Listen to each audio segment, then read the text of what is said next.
छात्रों, आज हम कुछ महत्वपूर्ण सूक्तियों को लेकर उपस्थित हुए हैं, जिनके विषय में आज हम चर्चा करेंगे।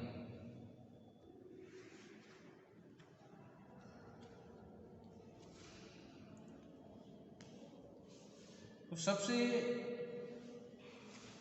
पहली सूक्ति है,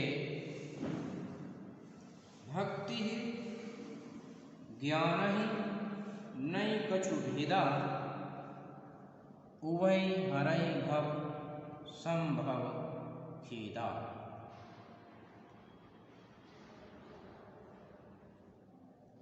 कि छात्रों,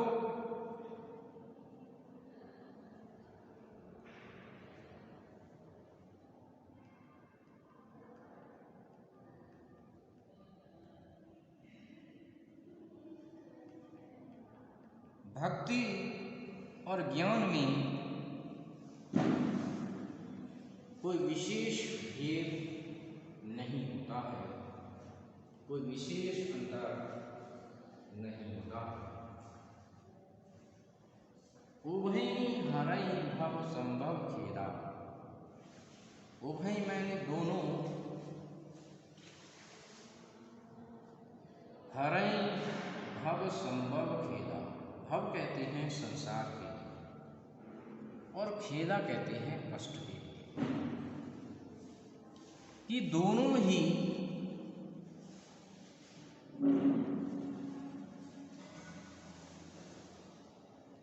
संसार के कष्टों को दूर करते हैं।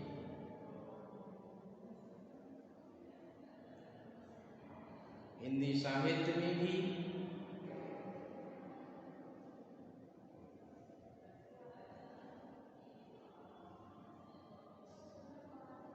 ज्ञान और भक्ति के माध्यम से उस परम पिता परमेश्वर को प्राप्त करने की बात कही है।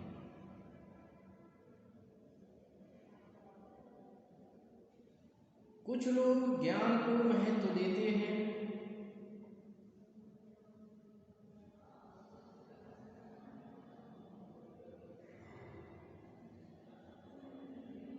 तो कुछ लोग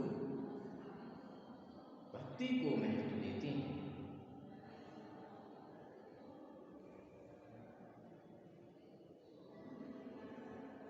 ज्ञान और भक्ति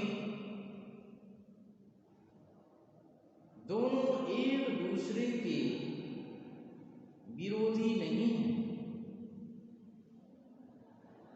बल्कि एक दूसरे के सहयोगी हैं, पूरक हैं। क्योंकि बिना ज्ञान के भक्ति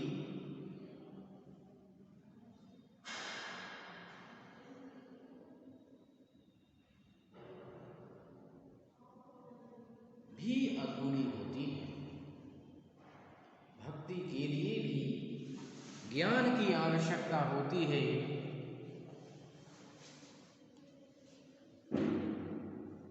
और ज्ञान को सफल करने के लिए भक्ति की। इसीलिए कहा जाता है कि इन दोनों में कोई विशेष अंतर नहीं है और दोनों ही सांसारिक कष्टों को दूर करते हैं।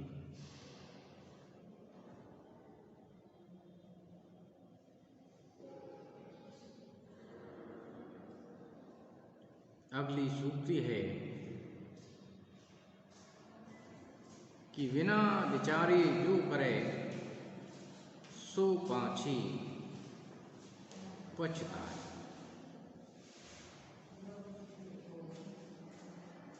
छात्रों, जीवन में हमें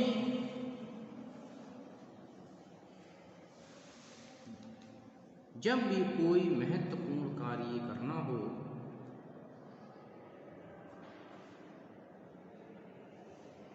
तो उस पर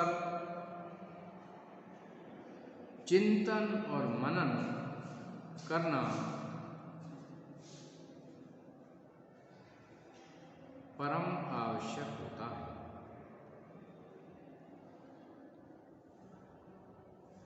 किसी भी महत्वपूर्ण निर्णय को लेने से पूर्व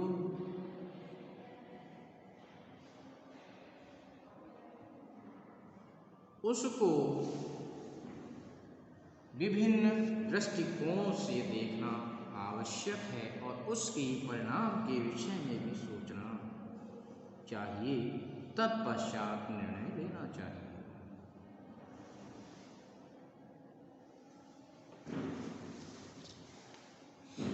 तो इसीलिए कहा जाता है कि कोई भी महत्वपूर्ण निर्णय लेने से पूर्व उस पर विचार अवश्य किया जाना चाहिए।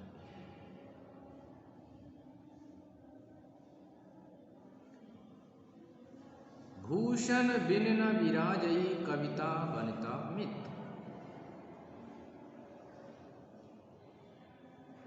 कि भूषण के बिना नहीं सुशोभित होते हैं। कविता वनिता कहते हैं स्त्री को और मित्र कहते हैं मित्र के लिए।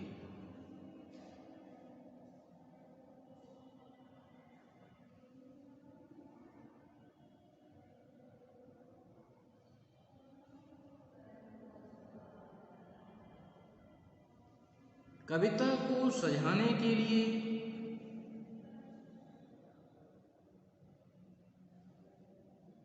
अच्छे शब्दों की आवश्यकता होती है,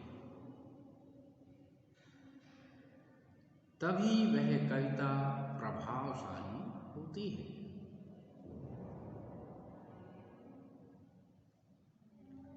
इसी प्रकार से वनिता कहते हैं स्त्री के लिए उसके सौंदर्यीकरण के लिए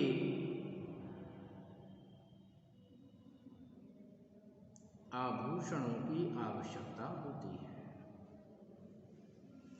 और उन आभूषणों के द्वारा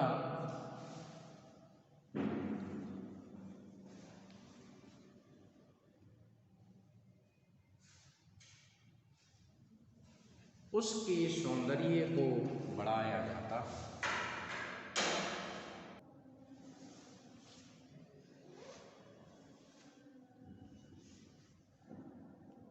और यहाँ तक मित्र की बात है, मित्र कहते हैं मीत के लिए, मीत कहते हैं मित्र के कि मित्र की मित्रता को बनाए रखने के लिए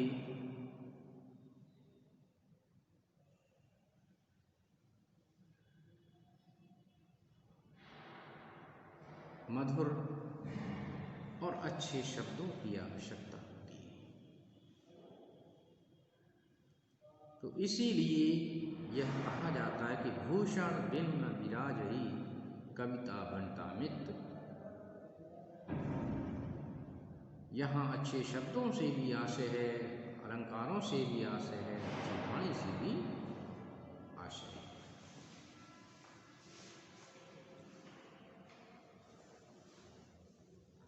इसी प्रकार से अगली सूक्ति है कि कदली शीत भुजंग मुख एक स्वांत गुण तीन।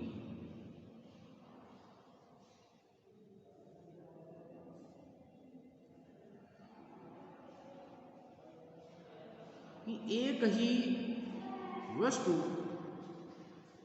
यदि विभिन्न परिस्थितियों में हो तो उसका स्वरूप अलग अलग होता है और वह अलग अलग अपना प्रभाव छोड़ती है।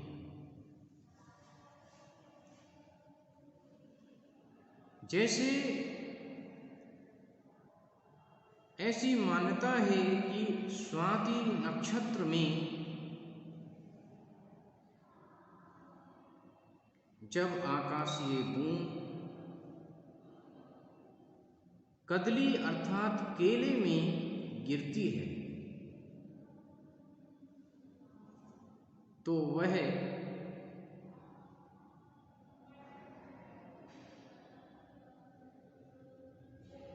कपूर का रूप धारण कर लेती है।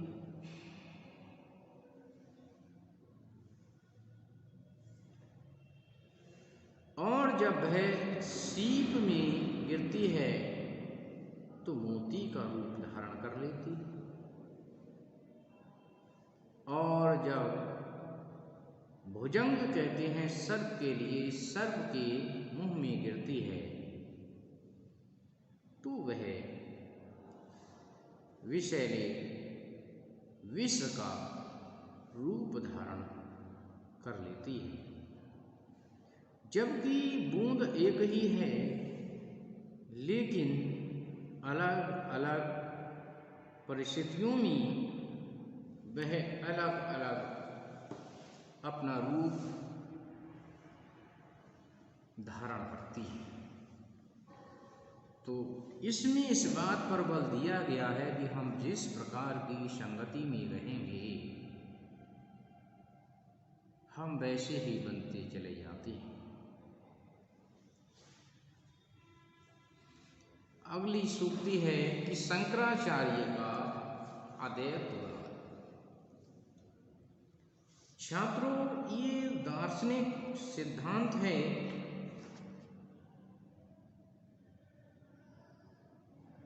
और भारतवर्ष के अनेक दार्शनिकों, चिंतकों,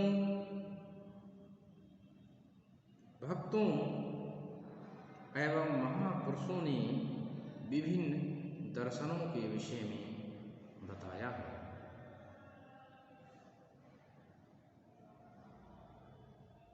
जहाँ निम्बार्काचार्य ने द्वैतवाद के विषय में, वल्लभाचार्य ने शुद्धाद्वैतवाद के विषय में, चैतन्य महाप्रभु ने अचिंत भेदवाद के विषय में बताया है, वहीं इन सबसे पहले शंकराचार्य ने अद्वैतवाद के विषय में बताया है। तो अद्वैतवाद का अर्थ होता है आ माने नहीं, द्वैत माने दो, अर्थात जो दो नहीं है बल्कि एक ही है। और यह बात शंकराचार्य ने आत्मा और परमात्मा के विषय में कही है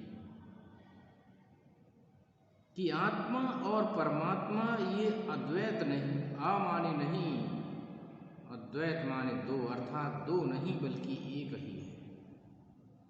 अर्थात जितनी भी जीवात्मा है वह परमात्मा का ही रूप है। और जैसे ही ये शरीर नष्ट होता है वह पुनः उसमें विलीन हो जाता है।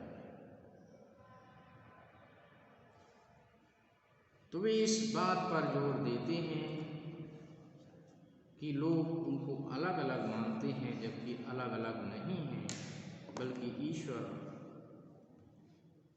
और जीवात्मा और परमात्मा एक ही हैं, बस केवल रूप का अंतर होता है। तो मैं समझता हूँ छात्रों कि आपने इनको अवश्य ही जाना होगा, समझा होगा। धन्यवाद।